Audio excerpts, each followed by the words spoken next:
Hello friends, welcome back to the channel. So next जो topic था जो मेरे से मिस हो गया था, मुझसे थोड़ा मिस हो गया था। तो एक्चुअली एक बच्चे ने बताया मुझे कि सर स्पॉन्टेनियस वाला पार्ट भी सिलेबस में है, तो स्पॉन्टेनियस नॉन स्पॉन्टेनियस क्या होता है वो देख लेते। उसके बाद छोटा सा पार्ट है एंट्रोपी वाला पार्ट, वो डिस्कस कर लेंगे। तो आज का टॉपिक बहुत छोटा होने वाला है, 15-20 मिनट में शायद से लेक्चर खत्म भी हो सकता है, या फिर मैं ज़्यादा एक्सप्लेन कर दे बैठूँ तो शायद से वो आधे घंटे तक भी खींच सकता है। तो I try to make a short video. ज़्यादा डीप में नहीं जाना है, इसमें कुछ ज़्यादा डिस्कस करने जैसा नहीं है।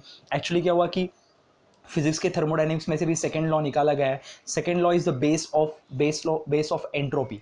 तो एंट्रोपी जो होता है उसका बेस ही बन जाता है सेकंड लॉ, मतलब सेकंड लॉ से ही आती है एंट्रोपी। तो वो पार्ट निकाला गया है, बट हम लोग डिस्कस करेंगे फिजिक्स के इसमें। फिजिक्स के इसमें थोड़ा डीप में डिस्कस करेंगे। अभी के लिए इतना डिस्कस नहीं करेंगे ज़्यादा, फटाफट से खत्म कर देते केमिकल थर्मोडाइनमिक्स। तो स्पॉन्टेनियस क्या होता है? स्पॉन्टेनियस मतलब अगर कोई प्रोसेस को हम लोग स्पॉन्टेनियस बोल रहे हैं तो उसको वो स्पॉन्टेनियस का मतलब क्या होगा? स्पॉन्टेनियस मतलब क्या होता है कि कोई भी प्रोसेस अपने आप हो रहा है खुद से, मतलब मुझे कोई फोर्स अप्लाई नहीं करना पड़ रहा है, मुझे कोई एक्सटर्नल ये नहीं मीडियम अप्लाई नहीं करना पड़ेगा, फिर एक्सटर्नल एनर्जी अप्लाई नहीं करनी पड़ती है। उस प्रोसेस को हम लोग बोलते हैं स्पॉन्टेनियस। जो ऐसे प्रोसेस रहेंगे जहाँ पे हम लोग को एनर्जी अप्लाई करने की ज़रूरत नहीं है, उस प्रोसेस का नाम होगा स्पॉन्टेनियस। तो अपने आप होने वाले प्रोसेस का नाम क्या होता है? स्पॉन्टेनियस। तो अगर हम लोग स्पॉन्टेनियस की डेफिनेशन लिखते तो वो एक पर्टिकुलर डायरेक्शन में प्रोसेस मूव होगा, और जहाँ पे हम लोग को एनर्जी खर्च करनी नहीं पड़ती, एक्सटर्नल मीडियम या फिर फोर्स अप्लाई नहीं करनी पड़ेगी। वो अपने आप बॉडी, मतलब जो भी देगा बॉडी एक्सटर्नल काम करेगा या फिर एक पर्टिकुलर डायरेक्शन में मूव करेगा, इसको बोलते हैं स्पॉन्टेनियस। तो स्पॉन्टेनियस का डेफिनेशन लिखो। Spontaneous process have a natural tendency to occur and do not require any external influence for their occurrence. Spontaneous process have a natural tendency to occur and do not require any external influence for their occurrence. Okay, ध्यान दो। अगर मैं बात करूंगा कि जो reactions की बात करता हूँ, अगर रिएक्शंस बात करूंगा या फिर कोई एक पर्टिकुलर प्रोसेस की बात करता हूँ, तो ये प्रोसेस कैसे अकर होता है देखते हैं। तो अगर हम लोग बात करेंगे कि एन ए ओ एच है, NaOH जो कि एक्वस फॉर्म में था, ओके, वो रिएक्ट होगा HCl के साथ एक्वस फॉर्म में, will give NaCl in a aqueous form plus H2O in a liquid form, and delta H will be, अभी डेल्टा एच ऑफ रिएक्शन कितना रहेगा? -57 किलो जूल। अब ये आपको एग्जांपल दिया गया है, मतलब क्या? जब भी हम लोग NaOH एक्वस फॉर्म में HCl के साथ रिएक्ट करेंगे तो क्या होता है? Na और Cl रिएक्ट करेगा, OH और H रिएक्ट करेगा, H2 फॉर्म होगा। मतलब ये रिएक्शन इस डायरेक्शन में जा रहा है। बट अगर मैं उल्टा बात करूंगा, मतलब मैं क्या कर रहा हूँ, NaCl और H2O को, मतलब NaCl एक सॉलिड फॉर्म में, उसको H2 NaCl मतलब क्या होता है? जो अपना सॉल्ट लेता है उसको NaCl बोलते हैं। तो NaCl अगर H2 के साथ रिएक्ट होगा तो ये उल्टा होगा क्या? नहीं। मतलब अगर हम लोग ऐसे बोल रहे हैं कि NaCl plus H2O in a liquid form, ये सॉलिड फॉर्म में अगर लेते हैं हम लोग, तो उनका मानना है कि ये देगा क्या? NaOH प्लस HCl, और यहाँ पे delta H not of reaction उल्टा किया, मतलब +57 किलो जूल। तो ये पॉसिबल नहीं है। ये पॉसिबल नहीं मतलब क्या? कोई कोई रिएक्शन, अभी तक हम लोग थर्मोडायनेमिक्स में पढ़े थे, जो रिएक्शन को रिवर्स करते थे, क्योंकि वो रिएक्शन है ना, दोनों साइड में स्पॉन्टेनियस थे। स्पॉन्टेनियस मतलब क्या? दोनों साइड में पॉसिबल हो रहे थे, सिर्फ रिएक्शन को उल्टा करना था। यहाँ पे क्या हो रहा है? यहाँ पे रिएक्शन को हम लोग उल्टा नहीं कर सकते। क्यों? मन में जब भी NaCl H2O के साथ रिएक्ट करता है तो आपको पता रहेगा कि इसको बोलते हैं आयनाइजेशन। क्या बोलते हैं इसको? और आयनाइजेशन मतलब क्या? Na के प्लस आयंस फॉर्म होते हैं, क्लोरीन के माइनस आयन फॉर्म होते हैं। इसको बोलते हैं Na plus ion formation and chlorine minus ion formation. ना कि NaCl H2O के साथ रिएक्ट होगा और आपको NaOH और HCl देगा। ये कभी नहीं हो सकता, ये कभी नहीं हो सकता। क्लियर है क्या? तो स्पॉन्टेनिटी मतलब क्या है? स्पॉन्टेनिटी एक पर्टिकुलर डायरेक्शन में अपना रिएक्शन मूव होता है, तो इस पर्टिकुलर डायरेक्शन में मूव करना, इस पर्टिकुलर डायरेक्शन में मूव करना, इसको बोलते हैं स्पॉन्टेनियस। हम लोगों को कोई एक्सटर्नल फोर्स अप्लाई करनी नहीं पड़ती है या फिर एक्सटर्नल कोई एनर्जी अप्लाई नहीं पड़ती। -57 किलो जूल मतलब क्या हो रहा है? ये एनर्जी को रिलीज कर रहा है, एनर्जी को रिलीज कर रहा है। ये कोई एनर्जी एब्जॉर्ब करके नहीं हो रहा है, ये अपने आप एनर्जी को रिलीज कर रहा है। क्लियर है? तो ये क्लियरली दिख रहा है मुझे ये रिएक्शन क्या है, एक्सोथर्मिक है कि एंडोथर्मिक है? ये रिएक्शन है एक्सोथर्मिक, फिलहाल के लिए एक्सोथर्मिक है, एंडोथर्मिक भी हो सकता है। तो एक एग्जांपल लिया मैंने NaOH और HCl का, जिसका स्पॉन्टेनिटी क्या है? NaOH will react with HCl gives NaCl plus H2O, but the reverse reaction is not possible. तो spontaneity is in a particular direction. If we reverse the reaction, that is not possible. तो हम लोग बोलेंगे spontaneity क्या होती है, spontaneous क्या होता है? जो होगा बट विदाउट एनी फोर्स। मतलब सपोज हम लोग एग्जांपल लेते कि अगर हम लोग आइस लेंगे, बराबर है, आइस को एटमोस्फेयर में रख दिया, ऐसे एटमोस्फेयर में रख दिया तो आइस मेल्ट होगा, बराबर है, आइस मेल्ट हो गया तो ये सॉलिड से कहाँ पे गया? लिक्विड में गया। बट अगर हम लोग वैसे ही करेंगे, लिक्विड को रख दिया ऐसा इसमें एटमोस्फेयर में, तो सॉलिड में कन्वर्ट होगा क्या? नहीं। उसके लिए क्या अप्लाई करना पड़ेगा? हम लोग को एक्सटर्नल फोर्स अप्लाई करना पड़ेगा। मतलब क्या? हीट को निकालना पड़ेगा। अगर हम लोग हीट को निकाल रहे, अगर मैं सिस्टम में से हीट को निकाल रहा हूँ, सिस्टम में से हीट को निकालूंगा तो मुझे लिक्विड से सॉलिड मिलेगा। मतलब मेरे को एक्सटर्नल इन्फ्लुएंस देना पड़ रहा है, एक्सटर्नल इन्फ्लुएंस देना पड़ रहा है। तो solid to liquid ice conversion that is spontaneous, but liquid to solid क्या हो रहा है? वो नॉन स्पॉन्टेनियस था, तो मेरे को वो फ्रीजर में रखना पड़ा, तो बाद में वो लिक्विड टू सॉलिड हो गया। क्लियर है? तो स्पॉन्टेनिटी एक पर्टिकुलर डायरेक्शन में हो गई। तो स्पॉन्टेनिटी क्या होगी कि एक पर्टिकुलर डायरेक्शन में रिएक्शन को मूव करना, उसको बोलते हैं स्पॉन्टेनियस। ये स्पॉन्टेनियस है, बट ये क्या है? Non spontaneous.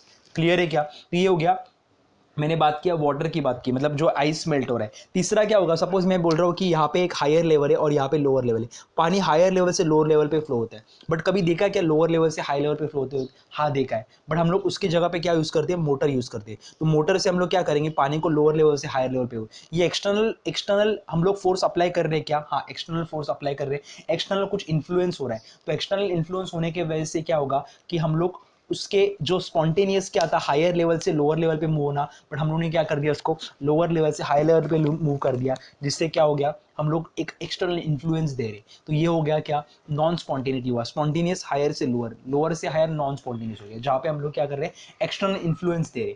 क्लियर है? अगर हम लोग बात करेंगे कि अगर हॉट कप ऑफ टी है, उसको हम लोग ने रखा कि एक एटमॉस्फेयर में रखा, तो क्या होगा? वो टी जो होगा वो गर्म, जो गर्म टी था वो ठंडा हो जाएगा। कभी ऐसा लगेगा कि अरे ठंडा टी गर्म हो रहा है? नहीं। तो एक स्पॉन्टेनियस का डायरेक्शन है जहाँ पे हीट फ्लो हो रहा है हाई से लो टेम्परेचर पे। क्लियर है क्या? तो स्पॉन्टेनिटी मतलब क्या होगा? स्पॉन्टेनियस मतलब क्या होगा? एक पर्टिकुलर डायरेक्शन में मूव होना without any external influence, that is called as spontaneous of reaction. तो लिखो, एग्जाम्पल लिखो। व्हेन, ये पहले ये लिख लो, ये लिख लो, ये लिख लिया। देखो, when an aqueous NaOH and HCl solution mix together, when an aqueous NaOH and HCl solution mix together, NaOH combines with HCl, NaOH combines with HCl to form NaCl and H2O, NaCl and H2O। लिखा, reaction लिख लिया है। No external force is required for the reaction to occur, no external force is required for the reaction to occur, this is called as spontaneous, this is called as spontaneous। The reaction will stop, the reaction will stop, कभी reaction stop होगा? जब NaOH पूरा खत्म हो जाएगा, HCl पूरा react होकर खत्म हो जाएगा। तो लिखो, the reaction will stop by its own when whole NaOH and HCl is consumed, when whole NaOH and HCl is consumed। हो गया? हाँ।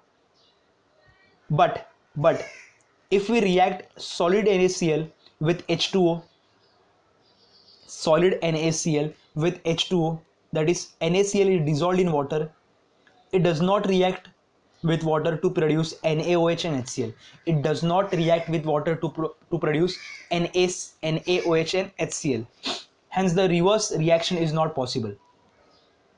On the other hand, on the other hand NaCl will ionize to form Na plus ion and Cl minus ions। हो गया? अभी water का level का बात करेंगे, वाटर का।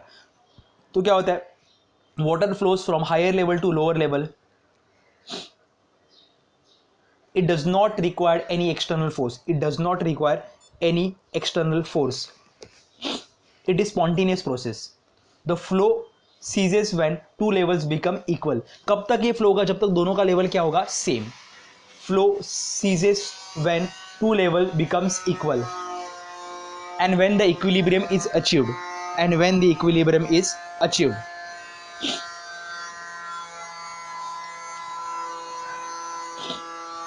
हो गया. आगे. Ice melts spontaneously above 0 degree Celsius. Ice melts spontaneously above 0 degree Celsius. ये थर्ड एग्जाम्पल हुआ. Fourth example, when a hot cup of coffee is placed in a room, cools down, releasing a heat to the surrounding. This is spontaneous.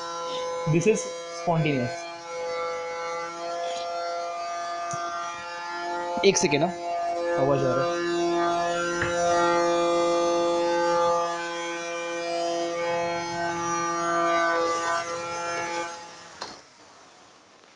Okay, this is spontaneous. आगे लिखो की points of spontaneous process.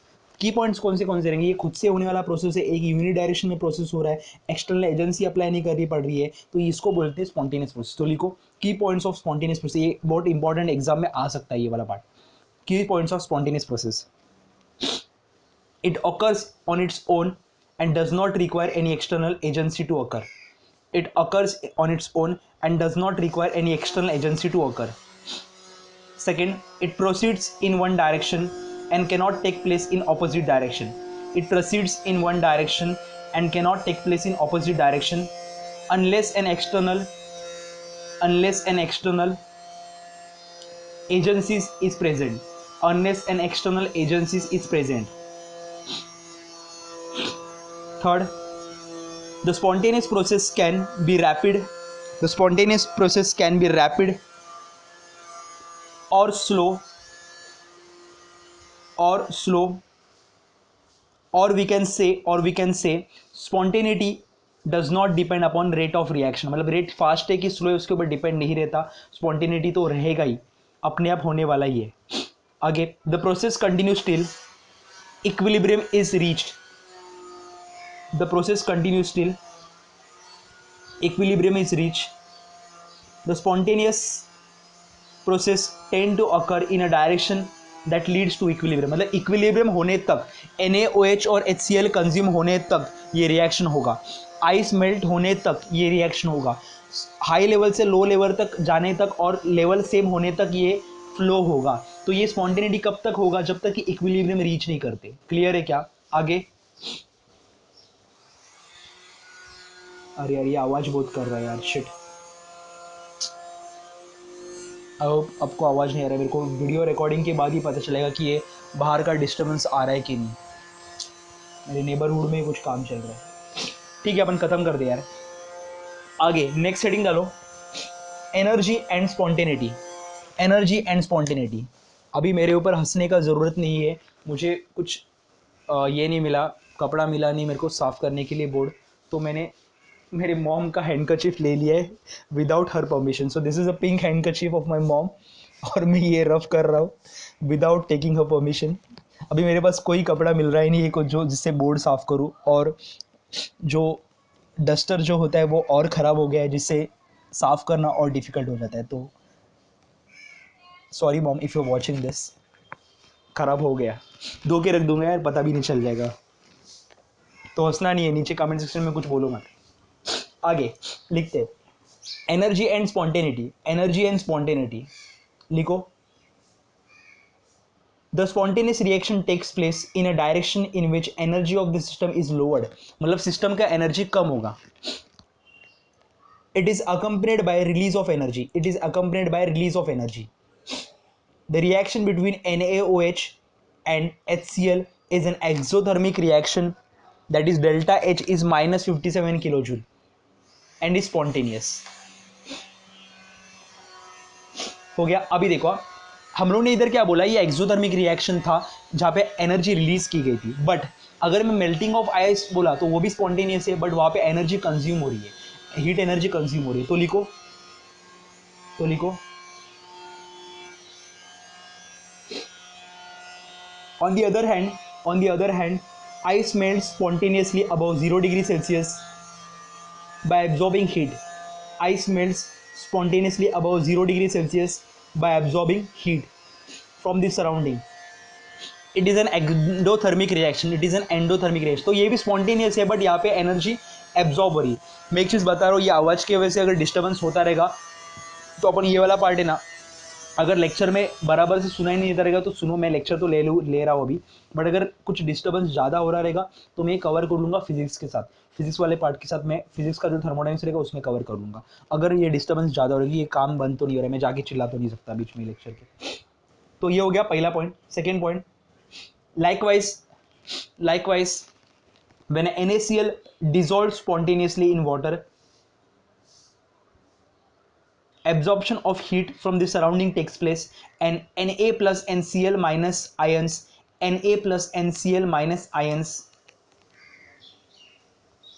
are obtained. These are endothermic reaction and spontaneous. Therefore we can say that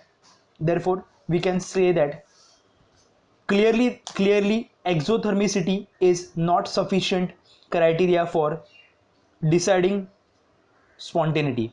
Exothermicity is not a sufficient criteria for deciding spontaneity. There needs to be another factor to describe spontaneity. उन लोग spontaneity की बात कर रहे हैं, पर entropy को पूरा डिस्कस नहीं करें. मेरे को पता नहीं है लोग के दिमाग में क्या है ये सिलेबस के बीच में, क्योंकि ये लोग ने एंट्रोपी डिस्कस किया है, ठीक है यार, बट एंट्रोपी का फॉर्मूला बात किया है, बट आगे सेकंड लॉ ऑफ थर्मोडायनेमिक्स के बारे में बात करेंगे ही नहीं, गिब्स एनर्जी की बात ही नहीं करेंगे. तो ये पार्ट इन्वॉल्व क्यों किया मेरे को समझ में आ रहा है, सिर्फ एंट्रोपी बताने के लिए, क्योंकि entropy is the most confusing topic of thermodynamics. सबसे कन्फ्यूजिंग टॉपिक लगता है, बट है नहीं वैसे तो, बट लगता है. तो there needs to be another factor to describe spontaneity. Heading डालो एंट्रोपी.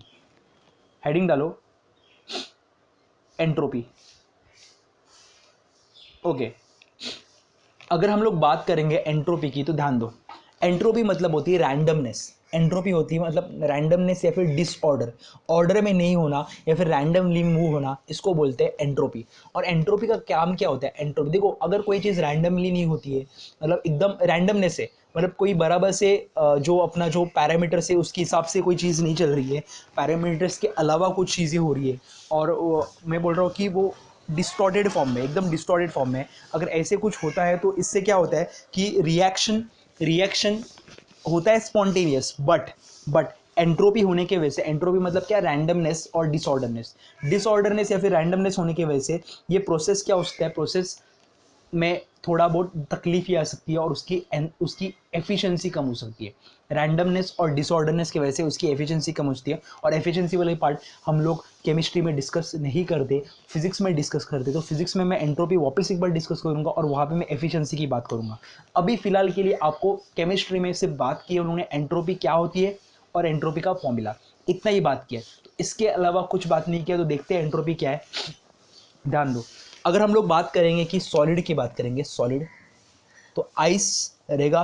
तो आइस के जो मॉलिक्यूल रहेंगे, मतलब H2O molecule in a solid form is in a particular, is having particular arrangement. तो ये रैंडमनेस हुआ क्या? नहीं, ये ऑर्डरनेस हुआ, एक पर्टिकुलर ऑर्डर में फिक्स किए गए. बट अगर ये लिक्विड में कन्वर्ट होता तो ये मॉलिक्यूल्स थोड़ी दूर जाते, बट अगर ये गैसेस में हुआ तो इसमें रैंडमनेस और बढ़ गई, मतलब मॉलिक्यूल रैंडमली कैसे भी अरेंज्ड है.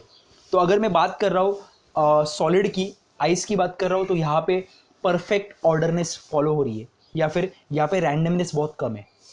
लिक्विड में बात किया तो वहाँ पे रैंडमनेस बढ़ गई. तो देखो, जब भी मैं हीट सप्लाई कर रहा हूँ तो रैंडमनेस बढ़ रही है. देखो, हीट सप्लाई किया इसलिए आइस लिक्विड में कन्वर्ट हुआ, हीट सप्लाई किया इसलिए लिक्विड वेपर में कन्वर्ट हुआ. तो जब भी हम लोग हीट सप्लाई करेंगे तो रैंडमनेस बढ़ेगी. क्लियर है? रैंडमनेस बढ़ेगी तभी क्या आएगा? एंट्रोपी या फिर डिसऑर्डरनेस आएगा. डिसऑर्डरनेस तो लिखो to know what entropy is, consider the following cases. पहला, In a solid state water molecules in solid state water molecules in ice are arranged in a definite order, in a definite order. और ये diagram निकालो. Second, when the ice melts, the highly crystalline arrangements of water molecule collapse. मतलब ये crystalline water molecule था, ये collapse हो गया. The molecules become free in liquid, and ordered state thus tends to become more disordered. ये ordered था, अब ये disorder हो गया. आगे, when the liquid water vapor vaporizes, gaseous water molecules move freely and randomly in available space. Move freely and randomly in available space. A less disordered state becomes highly disordered. ये less disordered था और ये और highly disordered हो गया. Clear है? पक्का समझ में आ रहा है? तो जैसे हम लोग एनर्जी सप्लाई कर रहे हैं, सिस्टम की काइनेटिक एनर्जी, देखो मोशन में आ रहा है सिस्टम, तो उसकी काइनेटिक एनर्जी बढ़ रही है. जैसी काइनेटिक एनर्जी बढ़ेगी, तो मुझे बताओ, जैसी काइनेटिक एनर्जी बढ़ेगी सिस्टम में रैंडमनेस आएगा, सिस्टम में डिसऑर्डर आएगा और उसके साथ आएगी उसकी एंट्रोपी. तो लिखो, ड्यूरिंग मेल्टिंग ऑफ आइस और the vaporization of liquid, disorder or randomness increases. The disorder and randomness is measured by entropy. And denoted by S. Greater the disorder of the system, larger is the entropy.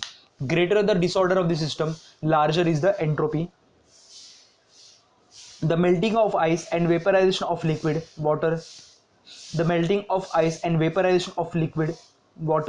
shows that disorder. Hence entropy of substance increases as it passes from solid to liquid and liquid to gas. Entropy बढ़ेगी कभी, जब मेरा कोई भी substance रहेगा वो solid to liquid में जा रहा है और लिक्विड टू गैस में जा रहा है. समझा? क्लियर है? पक्का? अगर एंट्रोपी बढ़ रही है तो यहां से यहां तक एंट्रोपी डेल्टा एस क्या रहेगा? ये फाइनल एंट्रोपी है और ये इनिशियल एंट्रोपी है. तो एंट्रोपी बढ़ रही है तो डेल्टा एस हमेशा जीरो से बढ़ा है, पॉजिटिव में रहेगा. तो जब भी स्टेट चेंज करेगा तभी एंट्रोपी क्या रहेगा? पॉजिटिव में रहेगा. डिसऑर्डरनेस बढ़ेगा, रैंडमनेस बढ़ेगा, and that randomness is calculated in the form of what? Entropy. लिखो, dissolution of solid I2 मतलब iodine, I2 in a solid form plus aqueous मतलब water gives I2 in a aqueous form. Dissolution of solid I2 in water, लिख लिया. Delta S जो रहेगा वो क्या रहेगा? पॉजिटिव रहेगा. लिखो, when a solid iodine dissolves in water, I2 molecules move randomly, thus disorder, and hence entropy of the system increases. And delta S is positive for the dissolution process.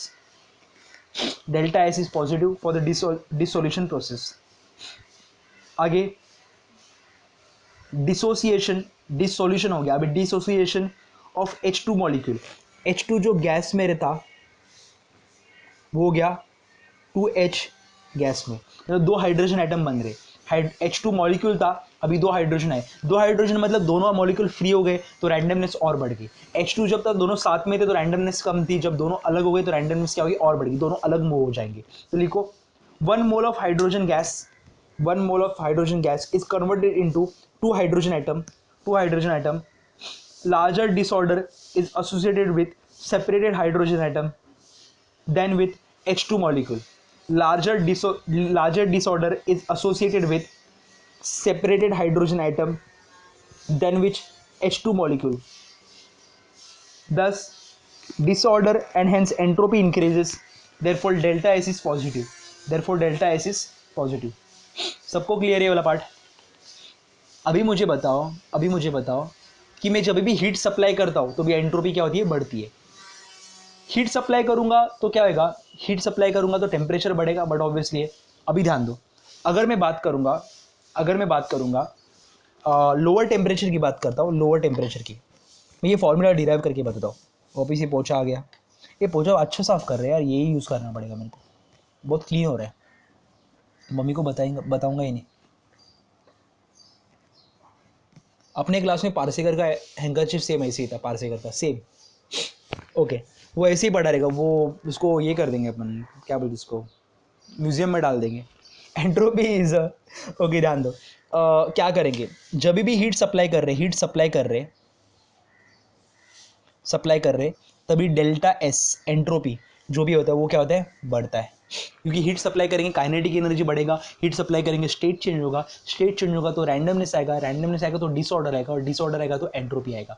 तो heat supply करने की वजह से delta S बढ़ गया। अभी सुनो, 0 degree Celsius पे वाटर है, मतलब आइस से वाटर में मेल्ट हुआ है 0 डिग्री सेल्सियस, ये क्या होता है, लैटेंट हीट होता है।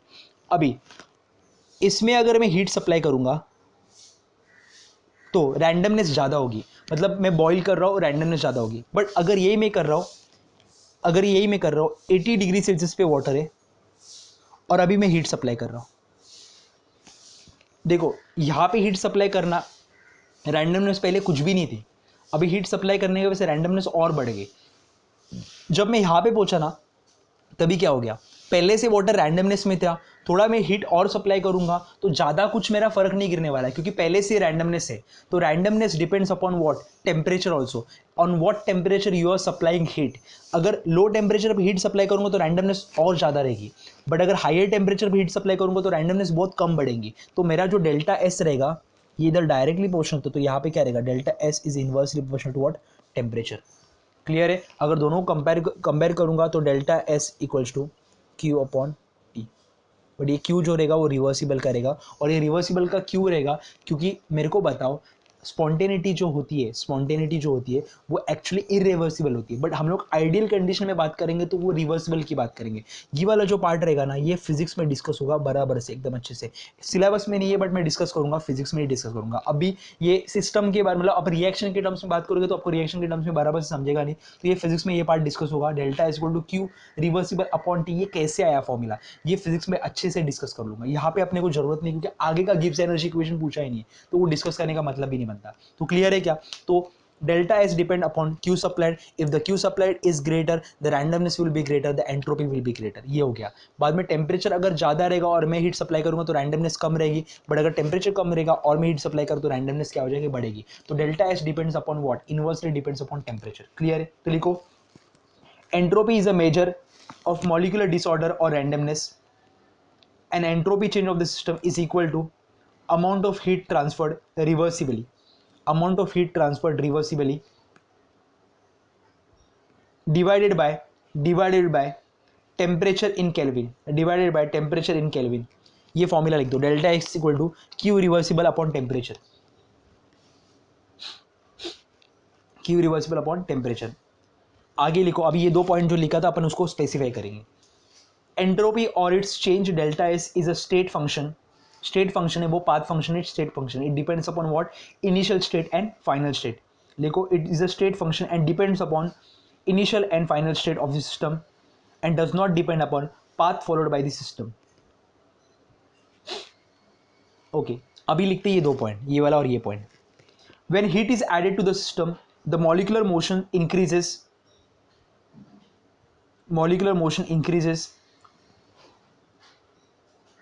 which increases the kinetic energy, this result in increase in molecular disorder, molecular disorder, and hence entropy increases, therefore entropy change। एक सेकेंड, मेरे को एक कॉल आ रहा है, एक सेकेंड। हेलो, हाँ 2 मिनट रुक, 2 मिनट का लेक्चर बचा है, 2 मिनट बाहर रुक, मैं आता हूँ, रुक। संदेश जाके इधर खड़ा कर दे।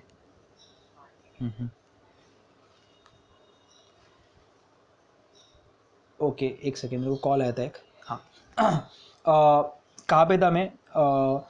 when heat is added to the system the molecular motion increases, that increases the kinetic energies, this result in increasing molecular disorder, and hence the entropy increases. Therefore entropy delta S is directly proportional to Q reversible. Supplied मतलब Q reversible हो गया. हाँ okay आगे लिखो. The effectiveness of addition of heat to increase randomness depends upon the temperature. Depends upon the temperature. The effectiveness of addition of heat to increase randomness depends upon temperature. For example, when a certain amount of heat is added at a higher temperature, the randomness is less. But when same amount of heat is added at a lower temperature, the randomness is more. Hence, we can say that the randomness when the heat is supplied to the system depends upon what temperature. Depends upon temperature of the system. इतना ही आपको है syllabus में. तो lecture ज़्यादा और extend नहीं करते फालतू में, यहाँ पे ही लेक्चर को ख़त्म कर देते हैं. हाँ अभी ये एंट्रोपी का जो डीप में पार्ट रहेगा वो आपको सिलेबस में इतना ही है, ज़्यादा वरी करने का बात नहीं है. Delta is equal to Q reversible upon temperature, इतना ही करने का बात है. इसके आगे जो भी पार्ट रहेगा, जो ये delta is equal to Q reversible upon T कहाँ से है, ये मैं डिस्कस करूँगा फिजिक्स में. याद से मैं डिस्कस करूँगा फिजिक्स में. चाहे तो मैं फिजिक्स में एकदम स्टार्ट में ही डिस्कस कर दूंगा, फिर बीच में डिस्कस कर दूंगा, कोई प्रॉब्लम नहीं है, बट डिस्कस पक्का कर दूंगा. क्लियर है क्या? तो आज का लेक्चर यहाँ पे वाइंड अप कर दे. छोटा सा लेक्चर था, मुझे भी एक छोटा सा एक बच्चा आने वाला मिलने के लिए, उनको मिलने के लिए जाना है, तो फिर मैं लेक्चर यहाँ पे वाइंड अप करता हूँ. आज केमिकल थर्मोडायनेमिक्स एक्चुअल में ख़त्म हो चुका है. लास्ट लेक्चर में मैंने बोला था वो एक्चुअली आज में ख़त्म हो चुका है. सो मिलते हैं नेक्स्ट लेक्चर में विथ करंट इलेक्ट्रिसिटी का जो पार्ट बचा है वो कर देंगे और नेक्स्ट लेक्चर में मिलेंगे. आई होप लेक्चर पसंद आ रहेगा. तो यहाँ तक देखा रहेगा तो आज रोज का डायलॉग जैसे ही, यहाँ तक अगर देखा रहेगा तो वीडियो को लाइक करना मत भूलना और दोस्तों के साथ शेयर करो और नए हो तो चैनल को सब्सक्राइब करो. तो मिलते हैं नेक्स्ट लेक्चर में विथ केमिकल करंट इलेक्ट्रिसिटी. और कोई बताना मत कि मैंने मेरे मॉम का हैंडकरचीफ यूज़ किया है. मिलते हैं, बाय बाय.